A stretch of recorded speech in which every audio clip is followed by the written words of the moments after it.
Children's nursery rhymes are not always as innocent as they seem. Once you know the dark truth behind them, they will send a chill down your spine.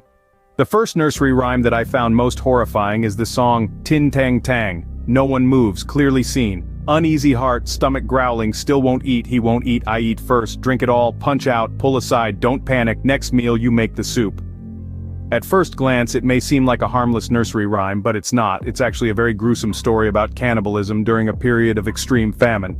The lines, Tin Tang Tang, no one moves, clearly seen, uneasy heart, stomach growling, still won't eat, imply that they witnessed everything that happened, but it was so horrifying that they couldn't bring themselves to eat, despite being extremely hungry. However, the most horrifying part is perhaps in the following lines. He won't eat, I eat first, drink it all, punch out, pull aside, don't panic, next meal, you make the soup. They were playing a game of rock, paper, scissors, or in other words, drawing lots to determine who would become the food for the next meal. The next nursery rhyme is, My Mother Killed Me. It has many different versions, but the original story by the Brothers Grimm goes like this. My mother killed me, my father ate me, my sister Marlene picked up my bones, wrapped them in a silk cloth, buried them under the juniper tree, I am a beautiful bird. The real story behind this scary nursery rhyme is, once upon a time there was an incredibly wealthy couple who, despite having everything, lacked one thing: a child. The wife prayed day and night for a miracle. Outside their front yard stood a large juniper tree. One winter day, while peeling an apple under the tree, the wife accidentally cut her finger, and the drops of blood mixed with the white snow. At this moment the wife exclaimed, "Oh, I wish I had a child as white as snow and as red as lipstick." After a while she found out that she was pregnant, but for some reason her health was getting worse and worse. 1 month, 2 months, then 3, 4 months passed, and she was still bedridden. Every day she just lay there looking out the window at the pine tree with its wide canopy. In the 5th month she called her husband to her bedside and said, "When I die, bury me under the juniper tree." Then one day in September she gave birth to a handsome boy just as she wished, with red lips and skin as white as snow. Feeling content, she peacefully passed away on the same day. 5 months passed, and when the boy was 5, the man decided to remarry. The woman he married had a stepdaughter named Marlene. The stepmother was sweet and kind to her husband's son in front of him.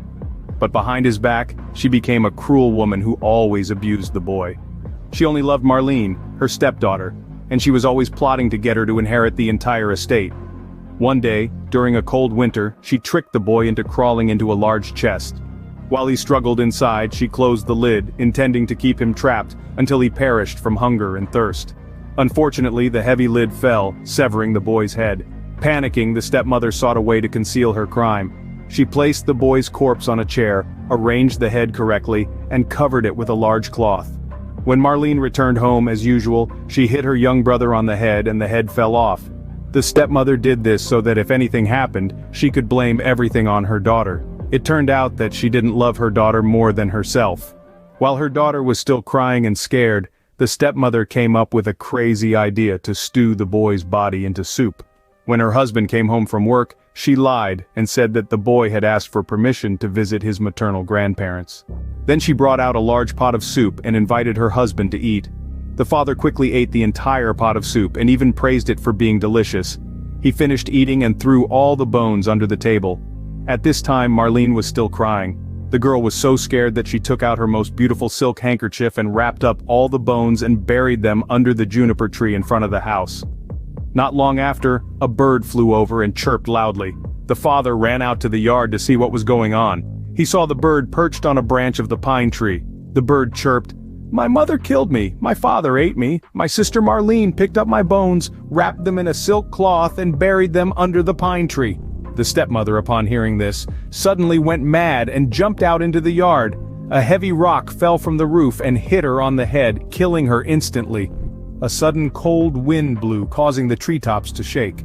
The bird disappeared and the boy suddenly emerged from the tree trunk. He returned to be reunited with his father and his stepsister, who had helped him to be reborn.